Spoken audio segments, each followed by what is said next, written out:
Hello everyone, welcome to the world of software testing.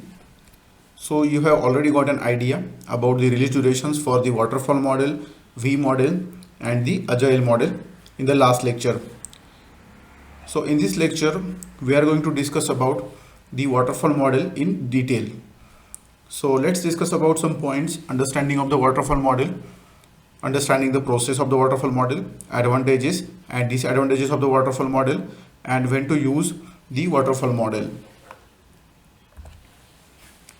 So waterfall model is basically one of the SDLC process or the SDLC model which are getting used in the organizations, and it was the first model which was introduced in the organizations for the project development.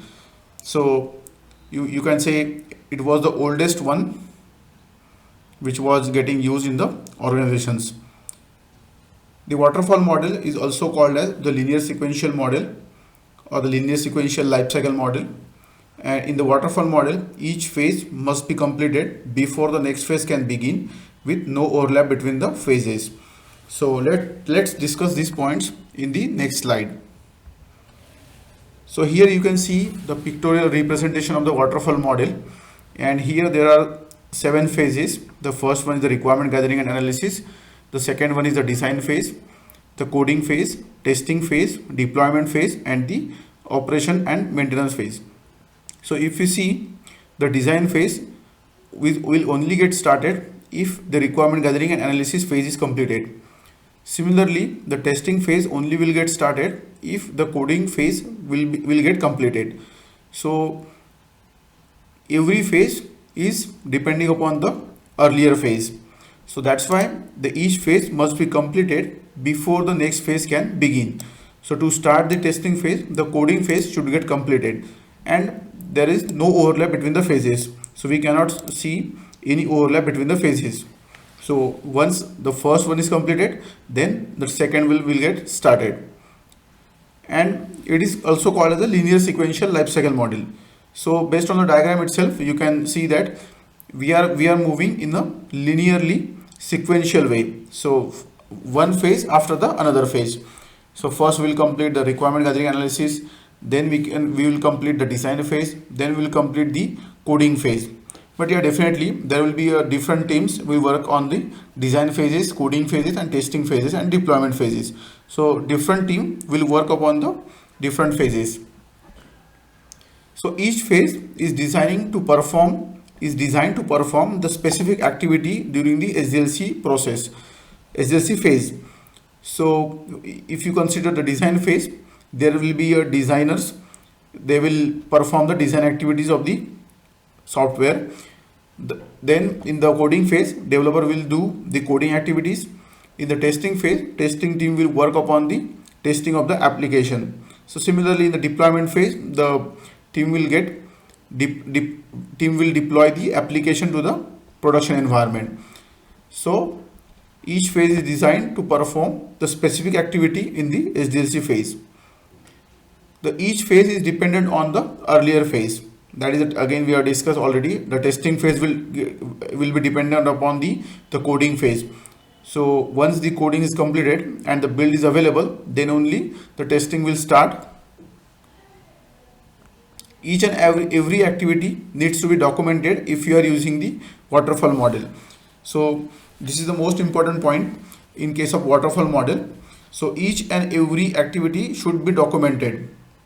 So the requirement analysis and gathering analysis, that will be documented. The design phase, there will be a documents such as TDD document, technical design documents will be there. In case of testing, there will be a test scenario document, test case documents will be there in case of waterfall model. So the release duration for the waterfall model is 3 months, so which we have already discussed. So if you consider the 3 months release duration for the waterfall model, you mean to say that each of these 7 phases will have to be repeated after each release. So let's say for the release 1, you are completing some kind of requirements. Then in that case, there will be a requirement gathering analysis, design phase, coding phase, testing phase, deployment phase, and operation and maintenance phase. So all these phases will get repeated every releases. So the testing team we'll have to work on the testing phase every release. So in the waterfall model, we cannot accept any change in the requirement because it works in the linear fashion. So if we accept the change in the requirement, we need to start from the first stage to the last stage, and it will affect the delivery deadlines and the planned process. So let's say if you want to accommodate any change and you are in the testing phase, then you need to start from the requirement gathering, then analysis, design, coding. So you need to start from the first stage. So it's very difficult in case of waterfall model to accommodate any change in the requirement if the client is changing the requirements.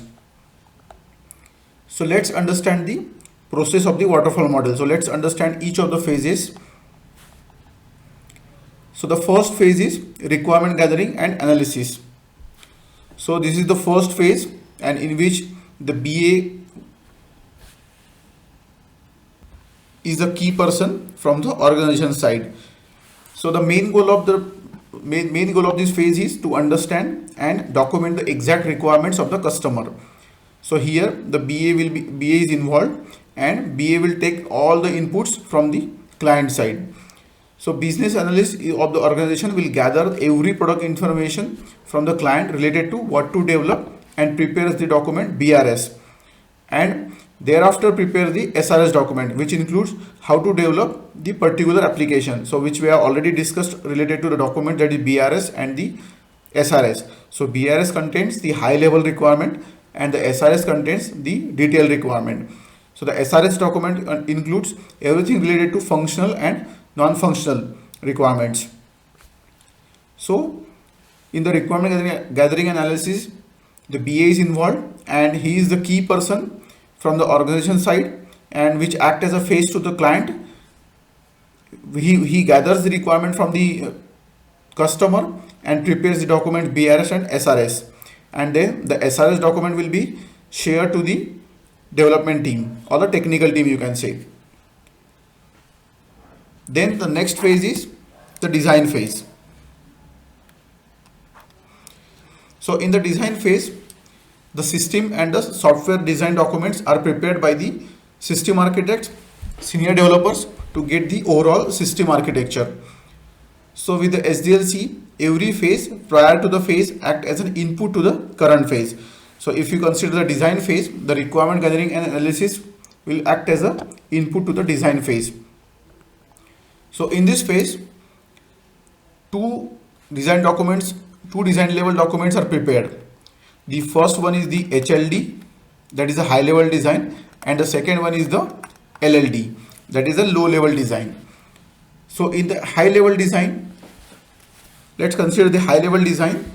So it is the overall system design, and it describes the relationship between the modules and the functions of the system. It includes interface relationships and dependencies between the modules. So interface relationships between the different modules. So as the application have lot of modules will be there. So this is the phase, this is the design in which the dependencies and the relationship between the modules is described or designed, we can say.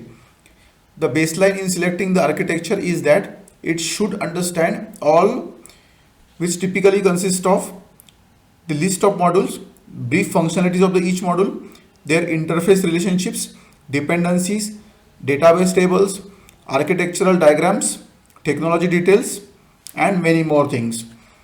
So the integration testing model is carried out in the particular phase. So the next is the LLD, that is also called as a low level design or the module design. So the low level design is nothing but a detailing of the HLD. So whatever you have designed in the HLD, that will be detailed inside the LLD phase. So it defines the actual functional logic of each and every component of the system. So whatever we have designed in the HLD, for that the complete logic will be written in the LLD phase. The complete detail on the interfaces in the module design phase, the system breaks down into small modules. The detailed design of the modules is specified, which is known as a low level design. So once the design is completed, there will be a TDD, that is a technical design document is created, and this act as a input to the next phase is. So the next phase is the coding phase. So in the coding phase, the actual software development gets started with the coding, which is using the defined programming language based on the technical design document. So the whatever the language is defined by the client, that will be used to start the coding activities. And this is nothing but a longest phase of the software development life cycle. So coding takes lot of time, lot of efforts in the software development life cycle. The tasks are divided into modules, units, and assigned to each other developers. So before the build pass to the testing team, developers will perform the validation of the code through unit testing. Once the unit testing is done, build is passed to the testing team to carry out the testing of the application. So based upon the coding, there will be a preparation of the build by the developers, and that build, you can say build or a piece of application, or you can say the URL, that will be passed to the testing team. So the testing team will work upon the testing of the activities. So this is nothing but a coding phase. The next phase is the testing, that is software testing. So once the piece of application is ready for the developers, ready from the developer side, it will be deployed to the testing environment. So there is a testing environment. So we'll cover this point in the upcoming lectures in detail. Once the build is deployed to the testing environment, the test engineers start performing the various types of testings. So functional testing as well as a non-functional testing by executing the design test cases. So while the developers work upon the coding part, in parallel the testing team will work upon the finding the test scenarios, identifying the all possible test scenarios, and designing the test cases. And once they get the build, they can right away start the testing activities. They can actually perform the steps written in the test cases on the application. So the main goal of software testing is to follow the SDLC process for the testing and find out the defects in the application. So SDLC will discuss in the upcoming lecture. So let's say if the software tester has found any defect, that will be reported to the developers, which they will try to fix in the particular build, and they will create the new build, and that new build again need to be retested. There will be a regression done by the software testing team. So once all the defects are closed and retested by the testing team, we can say that the testing is completed and the software is ready to go into the production. So software testing team need to ensure that there will not be any presence of defects in the application. Though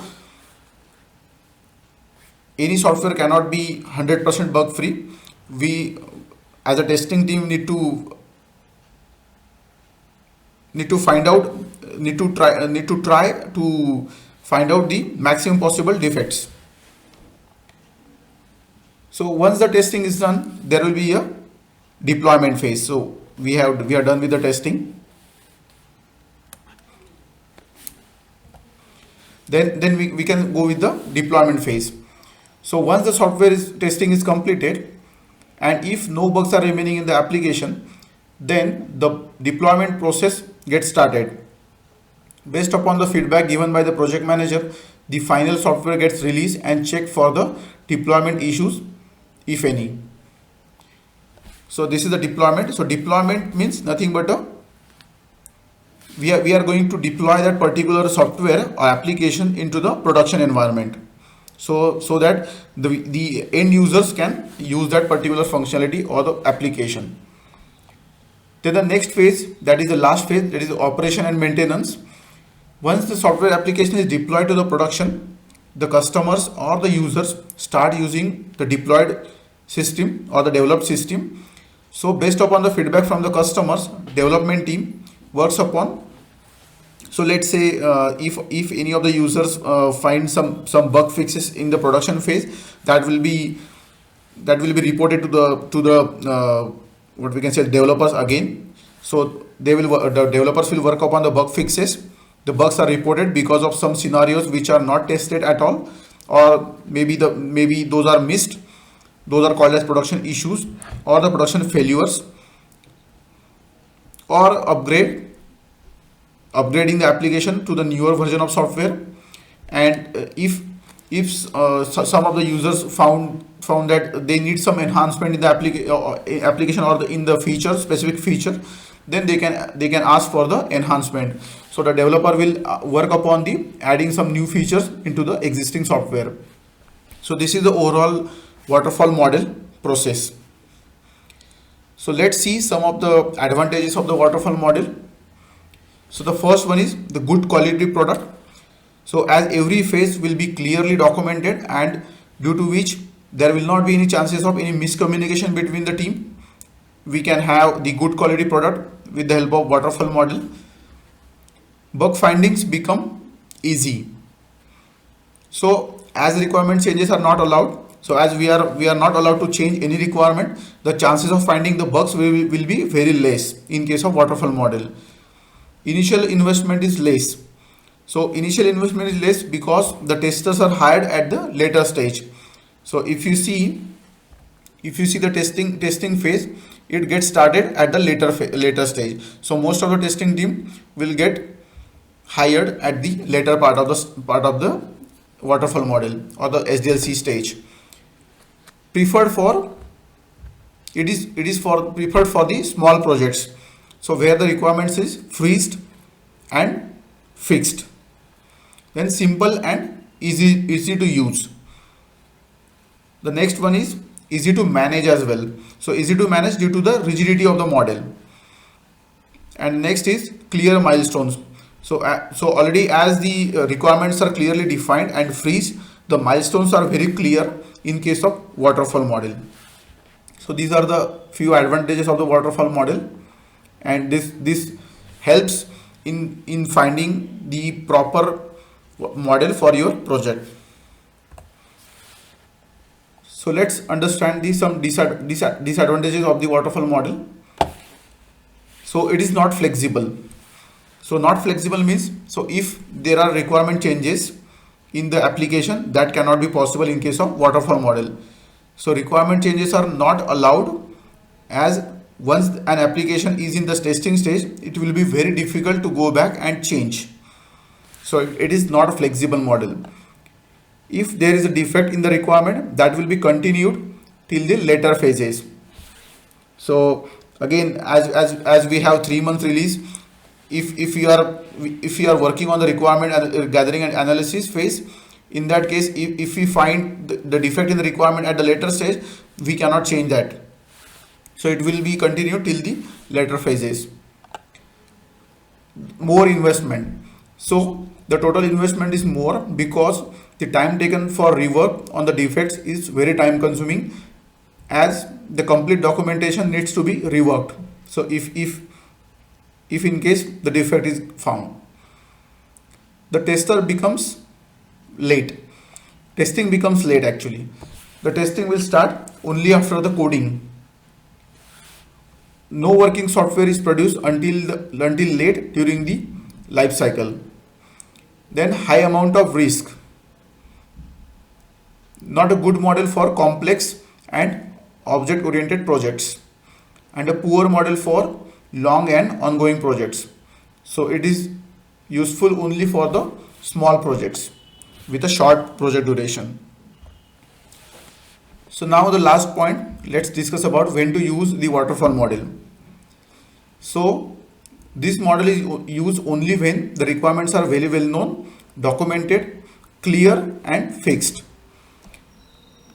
The project duration is short. The next is, it is used for small projects where the requirements are again freezed and fixed. Again, small project will be there. There are no ambiguous requirements.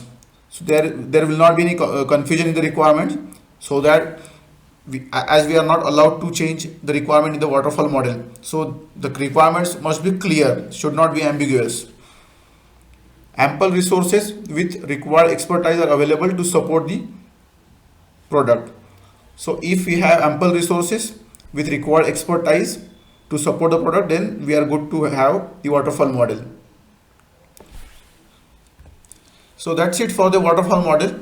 So we have we have covered the understanding of the waterfall model, advantages and disadvantages, and also we have covered when to use the waterfall model in the lecture. So thank you so much for watching this video. Please do subscribe our channel for such more videos, and also click on the bell icon to get the notified updates. Thank you so much.